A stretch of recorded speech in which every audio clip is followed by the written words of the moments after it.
et qui tire les ficelles devant. Au premier accro, donc je l'avais bien dit dans toutes les rencontres qu'on avait eues. Donc au premier accro, il reprendrait le pouvoir. C'est ce qui est arrivé. Si je le dis avec beaucoup de force, avec beaucoup c'est du cœur que ça vient, parce qu'on ne peut pas me suspecter d'avoir trempé dans quoi que ce soit. Je fais partie de cette génération qui a quitté le pays depuis 1986, au moment où un simple tract menait les gens dans les prisons, les tuait. Et qu'il y ait une démocratie même relative, c'était déjà un bon espoir dans ce pays-là.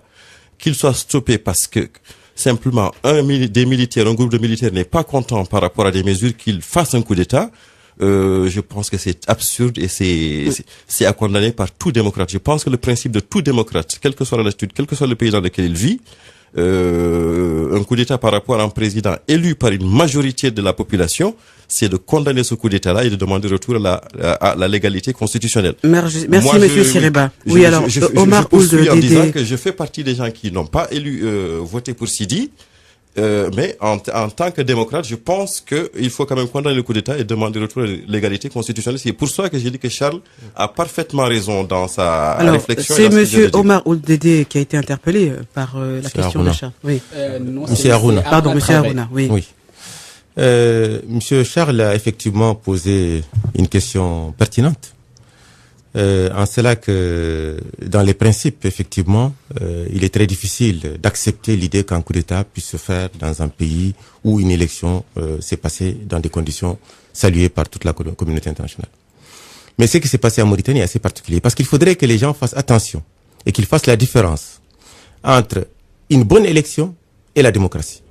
L'élection ne se résume pas, la démocratie ne se résume pas à une réussite électorale. Il y a eu sans doute une élection exemplaire. Oui, alors ça se résume à quoi? Oui, voilà, parce qu'il y a eu une élection, mais le processus démocratique a été confisqué par celui-là même qui était censé... Il a été confisqué par le président. Comment? Il a été confisqué parce que, vous savez, il y a un fait qui a été très marquant.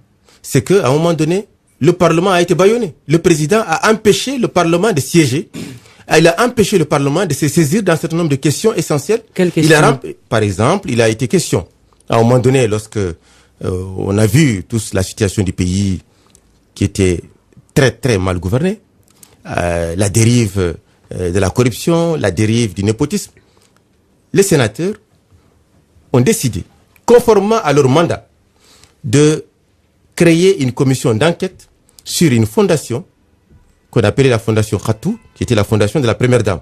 Mais c'était une fondation omniprésente, omnipotente, qui était partout, qui avait entre cette fondation et l'État, il y avait mais très souvent j'ai l'impression que vous reprenez le même système. Enfin, la junte, elle a recruté au sein de son gouvernement.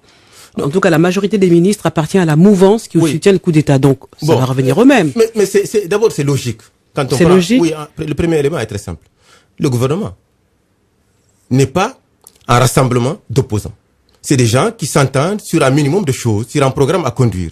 Ceux qui combattent déjà le changement ne peuvent pas figurer dans ce gouvernement.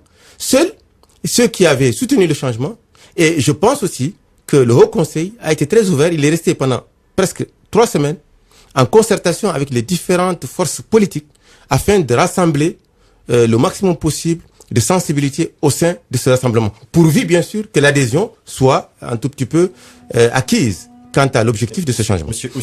Oui, mais attends, je vais quand même revenir sur... Non, je vais revenir sur 2 points. Oui, monsieur maintenant, rapidement, ce que je comprends pas, monsieur Traoré. Il y a d'autres questions d'auditeurs. Attendez. Comme dans toutes les démocraties.